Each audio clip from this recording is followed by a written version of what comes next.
कोकणामध्ये शिमग्याची धामधूम सुरू आहे। कोकणातला शिमगा पंचमीला सुरू होतो आणि होळी पौर्णिमेला आंब्याचे झाड नाचून त्याला पुरणपोळीचा नैवेद्य दाखवून मग होळी पेटवली जाते।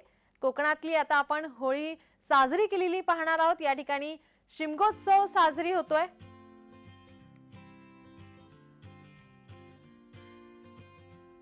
कोकणात शिमग्याची धामधूम सुरू आहे। कोकणातला शिमगा पंचमीला सुरू होतो आणि होळी पौर्णिमेला आंब्याचे झाड नाचून त्याला पुरणपोळीचा नैवेद्य दाखवण्यात येतो आणि त्यानंतर होळी पेटवली जाते।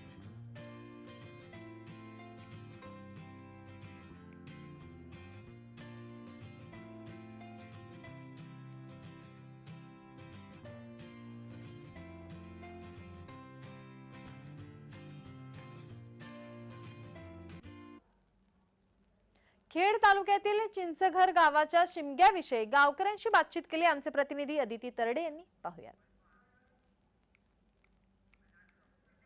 सध्या कोकणात शिमग्याची धामधूम सुरू आहे आणि कोकणातला शिमगा म्हटला की तो काही 1-2 दिवसात संपत नाही। मुंबईतला शिमगा कसा 1-2 दिवसात संपून जातो, पण कोकणात अगदी पंचमी पासून जो शिमगा सुरू होतो तो होळी पौर्णिमेला शिमग्याचा होम झाल्यावरच पालखी घरोघरी फिरायला सुरुवात करते। पण हा शिमग्याचा उत्सव नेमका साजरा कसा करतात आणि काय ही नेमकी परंपरा आहे हे गावकऱ्यांकडूनच जाणून घेऊयात। तर काय सांगाल या शिमग्याच्या परंपरेविषयी?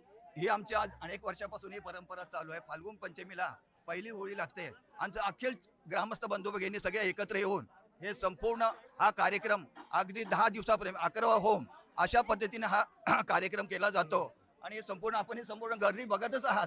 याच्यापेक्षा जास्त गर्दी असते। आता काही थोडंसं दुःखाचं सावट असल्या कारणास्तव लोकांनी गर्दी कमी केलेली आहे, परंतु याच्यापेक्षा जोरदार बंधू भगिनी एकत्र येऊन अगदी 10-11 दिवसाचा कार्यक्रम हा होम लावण्यापर्यंत अगदी चांगल्या रीतीने करत असतात। कुठल्याही प्रकारचा वादविवाद तंटा बसकरी असं काही होत नसतं आणि आम्ही सर्वजण एक इथे संपूर्ण अनेक म्हणजे जाती धर्माची लोक आहेत, मुस्लिम समाज, सुधीर समाज, अनेक समाजाची लोक आहेत, पण सर्वजण एकत्र येऊन हा संपूर्ण कार्यक्रम आमचा शिमगा उत्सव ज्याला म्हणतात कोकणातील तो आम्ही सगळेजण साजरा करत असतो आणि अशा रीतीने वर्षानुवर्ष पुढेही आम्ही असा साजरा करत राहू।